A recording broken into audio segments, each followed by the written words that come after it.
Hey guys, I'm Jacqueline. I'm Marcella. And we just finished watching episode 5 of season 6 of The 100, and damn. Okay, Bellamy. Clark, Bellamy figured it out. He knew that wasn't Clark. He knew it. We called it. We knew that was gonna happen. He was, and even like right from the beginning, he was suspicious. Yeah, when she was like, chill out. Yeah, she was chill, and he was just like, he was just like, chill out. Yeah, but he didn't like know fully. He was just like, that was weird. It was a weird thing for Clark to do because Clark doesn't talk like that. So she was like, the mannerisms of Josephine and Clark are so different that like it was just, she was acting weird this whole episode. Josephine is somebody who's very carefree. Yeah, she's very free spirited. She's just like, you could tell like Josephine doesn't have like so a lot of weight to her. She's yeah, just very like almost like this child, this like stuck up yeah. I don't know. She comes off as like this rich girl who has like no problem. She comes off really young too. Yeah. I feel like there's like a youth to her, but I don't know. Like there's definitely like this stuck upness. Like she just wanted her life back. She's like, I want to sleep in my own bed. I want my life back. Like yeah. So yeah, that's what she was worried about. But Eliza's acting in this episode was fantastic. Like it was so different. Like it was just so like, I don't know, it's just such a different level for Eliza, and I'm really excited really for cool her. For her to play out. That's really awesome. And I think like her whole dynamic with like everybody else was very different too. Like I feel like she's used to having like I don't know, intense scenes with like Bob like as Bellamy. Like I feel like I like even like her conversation with like Murphy and Maddie, like there's such an intensity to Clark, and to have that like gone and see like this like carefreeness is just really different, and it's really cool. But yeah, I love the happiness looks good on you. Like what a flirt. And then like the whole wild ride thing. Like yeah, I know, like that part. Recover, like, he's just like, oh my god, Clark's talking about her sex life to me. Like be cool. Yeah, it's just like that part. And then so when later on when Bellamy like follows her after that. Well, no, he was very suspicious because for Clark to be on Murphy's side in this, like the only two that think this. I love how that's what gave it away though, because Bellamy knows Clark so well that he knows like how her mind works, and like he knows that she would not agree with that, especially because of Maddie. It would be terrifying because Maddie is. So that was like a dead giveaway right there. And yeah, I love how worried he was about it, like Clark. Like when they saw that video footage, and he literally was like, you're a really big target here, like that's probably why they let us stay, like because of you. And he was kind of like scared for her, and he's like, do you not see what is going on here?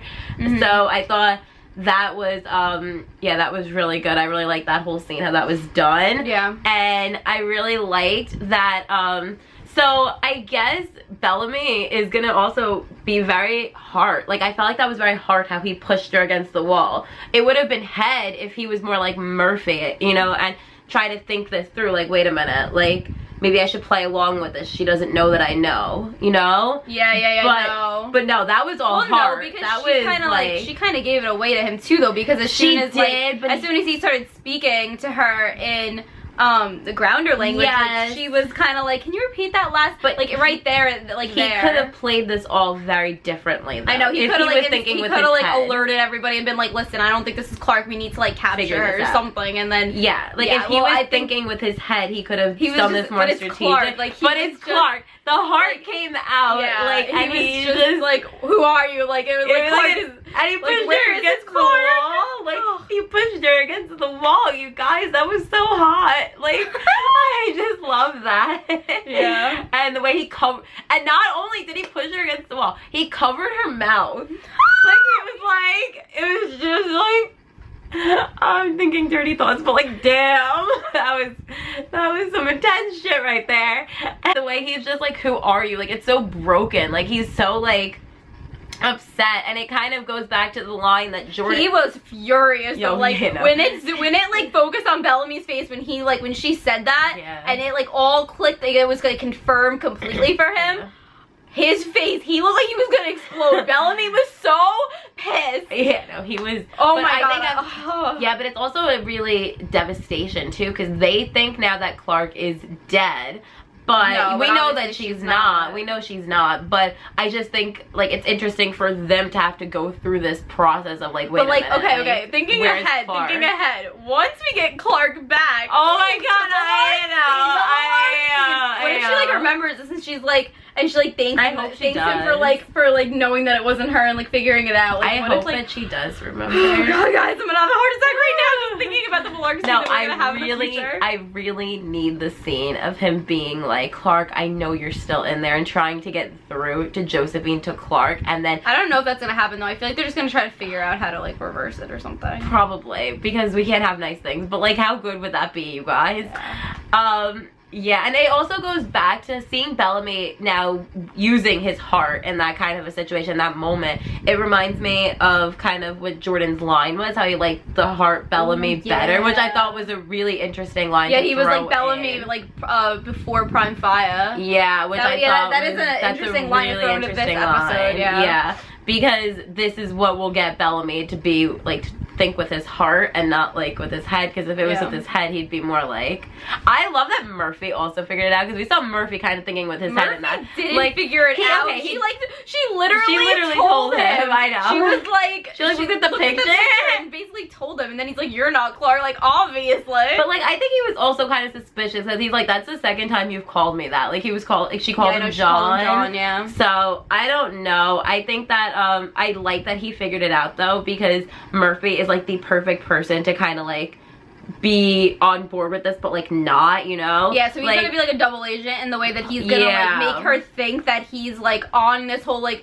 with her with this whole plan or whatever, and I think that that's really like it's a really good because we need him to, you know, infiltrate this and help and try to like figure this out, because now Bellamy is like paralyzed. Yeah. So although that's gonna wear off, but I'm curious, that is what the hell they planning where the on hell doing. Do they put him? Like what are they gonna do? Because I don't think she just left Bellamy there unless she was that desperate and just left him there. But like no, she didn't. She didn't leave him there because he knows. So if that paralysis wears off, he's gonna go run. Yeah, no. So now they're gonna try to figure out how to like have Abby. Yeah. Which of course now she knows that Abby can make Nightblood. So it was just one bad thing after the other. Like we're figuring out all the secrets. Let's spill all of the secrets in this one episode. I really like Jordan in this episode too. I felt so bad for him, and he was actually the one who really got the ball rolling and figuring everything out, because he was suspicious when nobody else was. He's like, he realized like that obviously like she's not there anymore, and that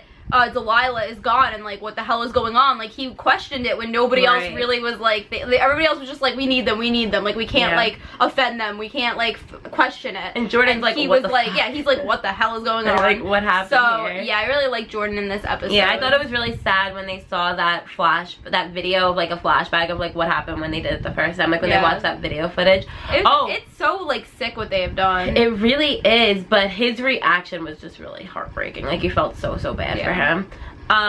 Gabriel, that's Gabriel. I wonder if he is around or something. If he is, he's got to be really old. That's what I mean. Like I'm curious more about Gabriel, because like, you know, we're gonna see him eventually, so I'm wondering about that as well. Octavia and Diyoza, I really love their scenes in this episode. I like the whole like that like quicksand type of thing that they were in, and how like when you would fight you'd just go deeper. Like it reminded me of like the Devil's Snare in Harry Potter. It was kind of like that. And I like that it was such a metaphor for Octavia, the way that she was sinking, and that Diyoza was still kind of up for in the beginning. Like I feel like that was such a parallel almost to like Octavia's life and Diyoza's life as well, because Diyoza was able to kind of overcome that feeling that Octavia is in. She was somebody who was there. Yeah, so I really love their scenes, and I like that she like put the gun up to her head and was kind of like testing her. And then at the end when they had the green shit, the anomaly, which we still have to figure out more about that, but when they had that happen, and it was just like, you want to live, because she literally was facing death. She even said that she was like, you went under because she wanted to live. She was fighting. Octavia is a fighter. She is a fighter. It was like then where like it was realized that Octavia is not done fighting. Like her fight's not over, and that I think that really proves to all of us that she's going to turn it around, and I think that Diyoza was like the perfect catalyst to like get that going. I can't wait to see more of that interesting relationship, because I feel like Diyoza is somebody who is like, she's even said she's been there, she can relate so much to that, and I feel like that was the first step to like recover like the realization of like, no, like life, I do want to live, I don't want to die, which is such a it's such a difference to last season when she literally put herself in the line of fire, you know? Yeah. So I feel like we're really in the right step. Exactly. I feel like Octavia needed to realize that before she could turn herself around. She needed to realize that she does want to live. And now it's like, what is she living for? Exactly. So I feel like that's what she's really going to try to figure out. And I think that she's going to try to repair that relationship with Bellamy and try to, like, I think Bellamy is somebody that we're going to see more of that relationship, because I like the transition of Bellamy and then Octavia, which was right before that scene. And that was before that scene. So I feel like that's going to be like her, that's going to be kind of like her end game is going to be to confront Bellamy and make peace with her brother, I think. So, if we get like a scene like that of the two of them, like an emotional scene between them by the end of the season, I will love that so much. I hope we get that. That we get that. And Abby this episode. Abby, I feel bad for her because her whole reasoning for doing everything she can and like going it's guilt. It's because of guilt. Yeah, I mean obviously she loves Kane, she wants him to live, but it really has to do with like Kane is good. Kane is good, and she feels like she needs to save him, and that's like her redemption in a way of saving him because she doesn't feel like she should live. Yeah. So she feels like they should have switched spots. So in a way, she's trying to save him because she doesn't feel like she feels like he's worthy and they're not, because he was the one who didn't want to do all of that and they were the ones who went along with it. So it makes sense, but it's frustrating because it's like I feel like at this point we're just like keeping Kane alive, and it's like I just feel like it's not really going anywhere. It's just kind of like, I do think that she's gonna have to let him go eventually. I can't see Kane coming back from this because there's so many like problems with like keeping him there. Like I feel like they're not gonna be able to figure that out, especially now with everything else going on. So I don't know. I'd be shocked if Kane makes it out of this alive. I'll be shocked too. We'll see. I think that's not gonna happen though for a while, I feel like, but yeah, that's gonna be like later on. I would like another scene with Jackson and Abby just to kind of clear the air with those two. And we'll see what happens with Abby. I do think that if she wasn't so consumed with this work on like figuring the whole thing out with Marcus, I do think that she would have realized that Clark was not Clark. Right there she was writing with the wrong hand, and she did kind of think like that's weird, but she was just so consumed with trying to figure that out, especially when Josephine had pointed out like she figured it out. She figured out how to like save him or whatever. So well, that's something that's interesting though. So Josephine was writing with the wrong hand. So if she was really able to paint because of Clark's talent, wouldn't she be using like her left hand then? So maybe Josephine can paint. Yeah, that's like a minor thing, but I don't know. Yeah, we were like, how did that work? Yeah, maybe that's, I don't know. I just like, we know Clark's still in there, and I do think that we're gonna see her like living with like Mount Weather guilt in her head. Like I'm really interested in what that scene was that we got in the full-length trailer. Yeah, I'm excited. So we've talked about that a lot in like our live streams, like where we think Clark is, what is happening. Yeah, and I'm really excited to dive more into this in our stream and like talk to everybody about it. I can't wait to hear what you guys have to say. I am so sorry this took so long. Now I get why you guys were freaking out. Now I get why everybody was freaking out. Now I get it. So good. But thank you for waiting patiently, guys. And yeah, let us know what you thought of the episode down below. Yes, we'd love to talk about it with you down in the comments. And also check our Twitter, because that's when we'll announce like the day and time of when we're going to be going live this week. Yeah, and then all of like our other social media and Instagram, Facebook, Snapchat, all that's down below in the description box. Thank you for watching. Thanks for watching. Bye!